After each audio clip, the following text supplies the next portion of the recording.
Look at these guys go. They're in a rush. Where are you going? What's going on? What are you doing? Idiot. So hopefully by now you've seen the short film I directed called Hedgehog and I. And for those of you wondering how we got that old film effect, well, to answer that question, we shot it on film with an old film camera. And more work went into it than you probably think. Shooting with old film equipment from the 1930s is hard enough. Throwing a hedgehog in there, not literally because that's animal abuse, it's gonna be a challenge. In a minute I'll tell you a little bit about shooting with 60mm film and the struggles that come with that and working with a hedgehog.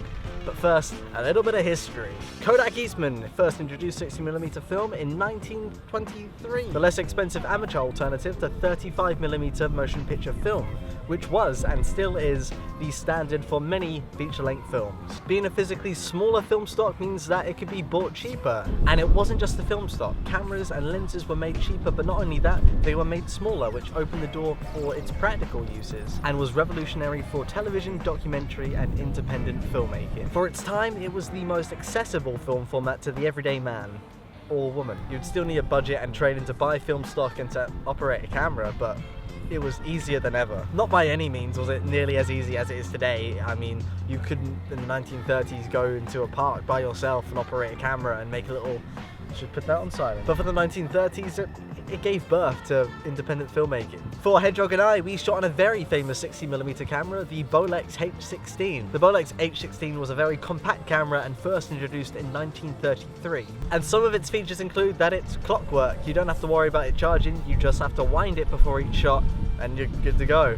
At any given time, you can hold up to 3 lenses which you can swivel between 2. And it also has a very tiny viewfinder which barely any light can get through, making it very hard to focus with and just to operate in general. And because of that fault, it makes it a very good camera to have an educational experience with.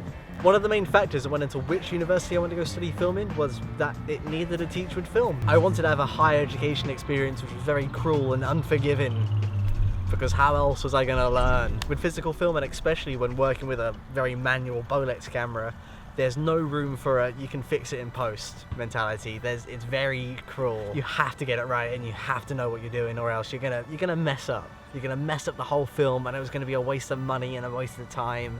And it's just such a good way to learn. And from these constraints is where your creativity flourishes. You have to think your way around certain issues, and you're forced to think about what you're doing and take it carefully, which may sound silly, but you really do. There's nothing easy about it. There's no shortcuts, and that's why I love shooting with film, because you learn lessons from it which apply to every kind of filmmaking. Anyway, to wrap up its history, it was essentially a rich man's toy, these 16mm cameras, and it wasn't until 1965 when the next big revolutionary step in accessible filmmaking came out, with the birth of Super 8, which I've already done some videos about, so I won't talk about it. So, back to our little film about a hedgehog and friendship and hedgehog. Pretty much everyone who I've shown the film to have all asked the same question. How did you get a hedgehog? It was our producers. I kind of wish there was a more interesting story about it, like, oh yes, I saved it from a fire and then told it you're gonna be a star. No, it was our producers. It's our pet. Now, our university provided us with 12 minutes of film stock, which is not a lot at all to make a 3-minute film. Just think about that. You have little to no room to mess up here. You can't go wasting film. And when you're working under those constraints, and also when working with an animal, which is hard, you're probably going to want to do some test shoots. We did 2. One where we tested the film equipment under certain lights and frame rates, and another where we shot the whole film, but I filled in for our actor. The whole purpose of shooting the film digitally before you actually shoot it on film is to see if you actually got a good story here, if it actually translates well on screen. And it definitely wasn't, because I wanted to get in a bar for the hedgehog. That would be silly. One of the faults which we couldn't avoid was that ghosting effect that we got. That was something which we couldn't really help. It was a problem with the camera, but some of you guys seem to like it, so that's good.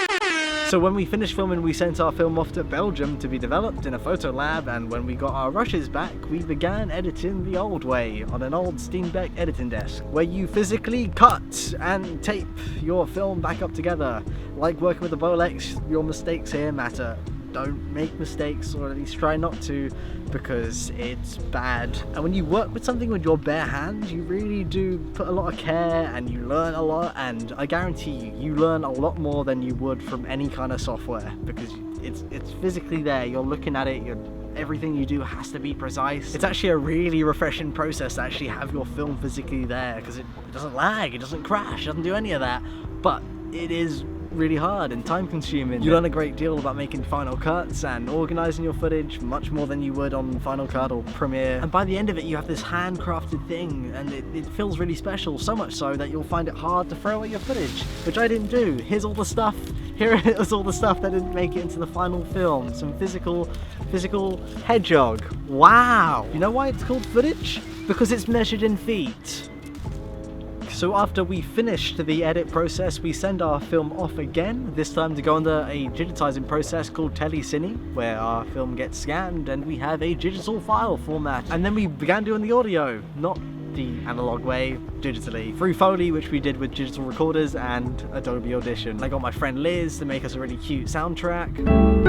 That's cute, thanks Liz. I got Kate to animate us some titles, and I got Maria to do some really killer illustrations. I mean, give it up for her. These are just for the credits, but I wish they had more use. I mean, look at them. And yeah, a lot of work went into our little Hedgehog film, and I hope you liked it. If you haven't seen it yet, then why are you watching this? Why are you watching this? Why are you watching this? Why are you watching this?